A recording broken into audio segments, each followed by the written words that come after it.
Okay. Ready? Okay. Shoulders on the ground. I have very short arms. I don't have a large reach span, so mine aren't going to stay fully on the ground, but I'm really trying to keep them on the ground, and I'm really trying to, as much as possible, push my spine to the floor. You can almost kind of, I am very sway back, so it's hard for me to get my whole spine on the ground, period.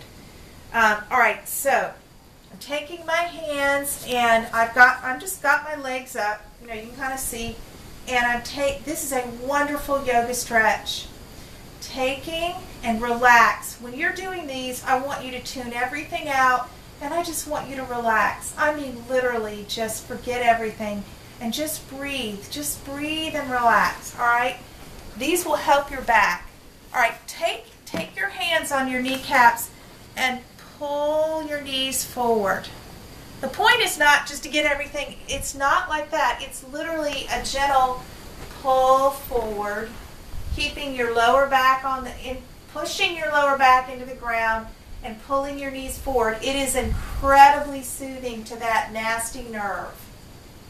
Hold it, breathe, and release.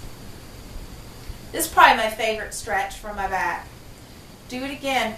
Don't use this. Use this.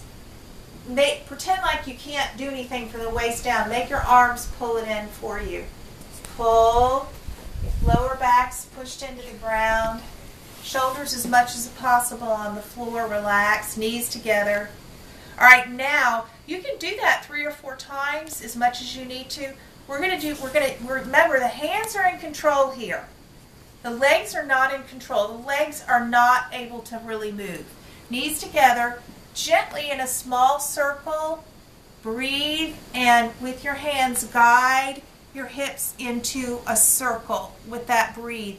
And you're really wanting to get those 2 side parts in that when you do that around, so they're kind of being massaged by the floor. So you bring them in, and then you just kind of go to that side. With your hands, you're guiding it around in a circle, but not too wide or you'll fall over. The point is to keep your shoulders on the ground. Do 2 of those in one direction, taking a deep breath.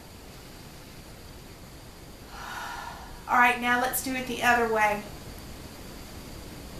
Reverse. And I'm just guiding it with my hands as much as possible. All right, and then take it. Pull it in, and then this time you're pulling your knees apart and around, inward.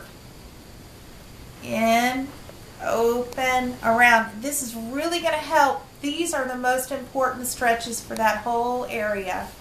Okay, and then the other way. Back down, around, out, and in. Down, around, out, and in. Not too far, it gets awkward. Because remember, you want everything touching the floor. Okay, so it's really as small as it needs to be. You work with that. Okay, those are wonderful. All right, then from that stretch, go into this another great runner stretch. You're wanting to stretch all this. Remember, this is all connected. And then from this stretch, come as tight as you can to your chest, and then pull it over. Careful here, you're liable to really pull something. Careful, but this stretch, you should be able to pull. You're not lifting your shoulder off the floor. You're literally just pulling with your arm. See how I'm just pulling that? And I'm pulling it. I'm not rolling with it. I want to stay on the floor. I'm not rolling. I'm staying on the floor. I'm bringing it up as high as I can, and then I'm trying to pull it.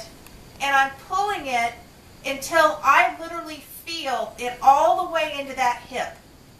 And then I'm just going to hold it. Here's another. This is a chiropractic stretch for a sciatica. It's on the internet. You know, my chiropractor uses it. My mother's chiropractor uses it. And you're stretching that whole area. At first, it will be extremely tight. And you might not be able to do anything